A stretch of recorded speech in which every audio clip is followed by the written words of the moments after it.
Hello everyone, welcome to my video presentation on gifted and talented students.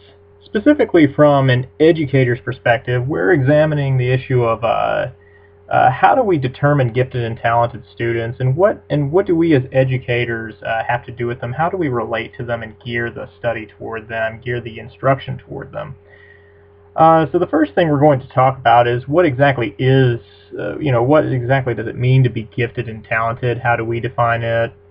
And we also look at how do we identify gifted and talented students? How do we really separate them from the rest and then recommend them for special instruction, etc. Also, what are some challenges that we're currently facing in this field? What are some of the challenges that they face, and what do we face as educators?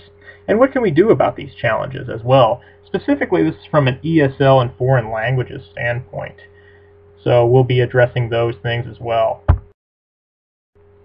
I will actually end this presentation with some foreign language and ESL specific strategies that can be used. So these are the strategies that will be highlighted.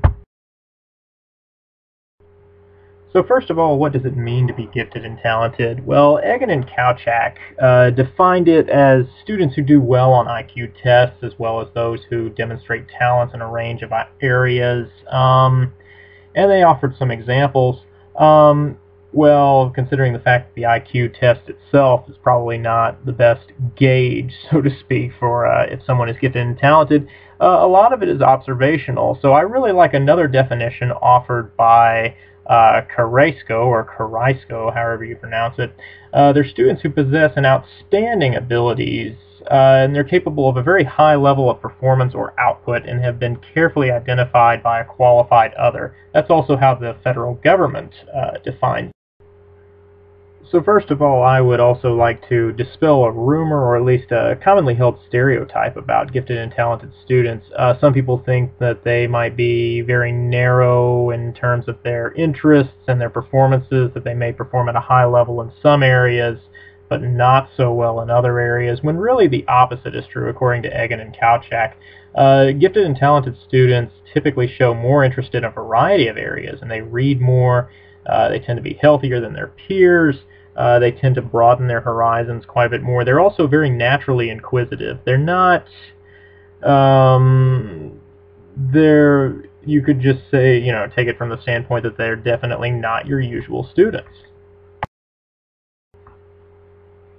So how do we pick out gifted and talented students from the rest of the pack?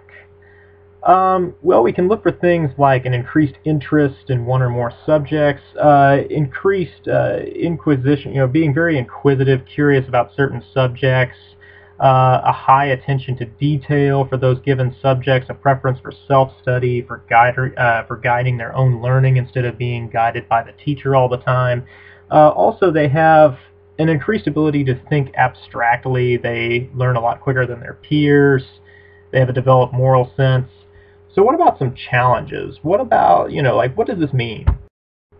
Well, for one thing, even though gifted and talented students face many of the same challenges as their other peers, they don't always deal with them in the same way.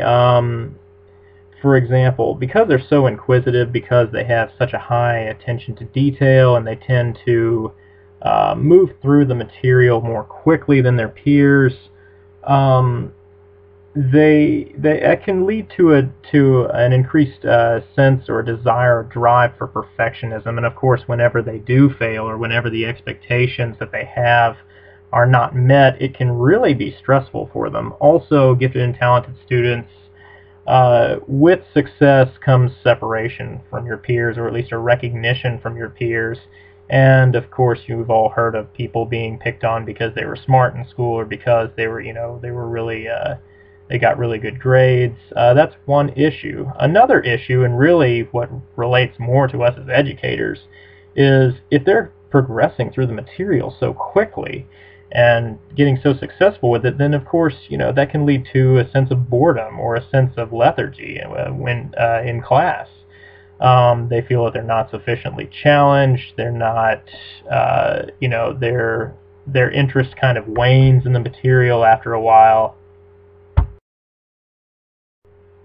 Okay, so this leads us to the next question. What can we as educators do? Well, with respect to teaching foreign languages or ESL, we can do something called differentiating upward, where we're really modifying the pace of instruction or adding extra things to an already given unit as a way to sufficiently challenge the gifted and talented student.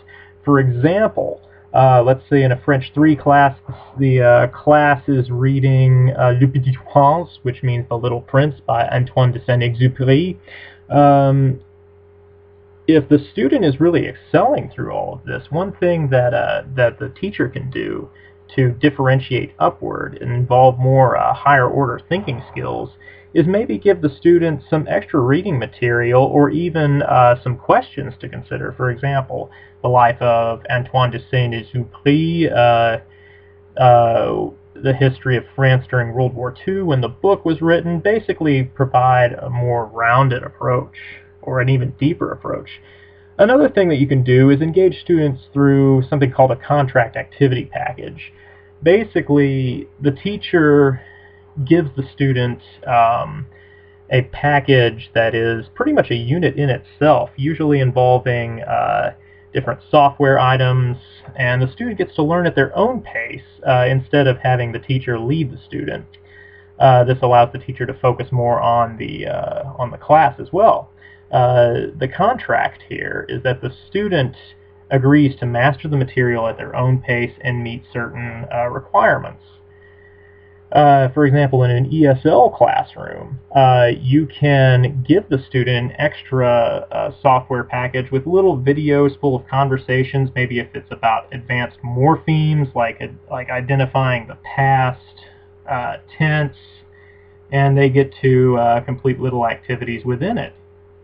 Another possibility is what's called a pull-out program. And it's basically where the student is pulled out of his or her regular class, usually for 1 or 2 hours per week, and gets to address the material in a more in-depth manner with other gifted and talented peers. An example of this, let's say that we're in a French 2 class, and the student is really starting to create with the language instead of just reciting the more predictable patterns for dialogue with the other students. One thing you could do is, for a couple of hours each week, pull out the gifted and talented students in the class and have them participate in a French conversation table where they're able to address subjects that maybe are still common, not too challenging, but they really haven't had much practice with, and they're able to create more with the language. Well, anyway, that's it for now. Thank you so much for listening to my presentation. Here are my references. I hope to see the rest of your presentations very soon. Thank you very much.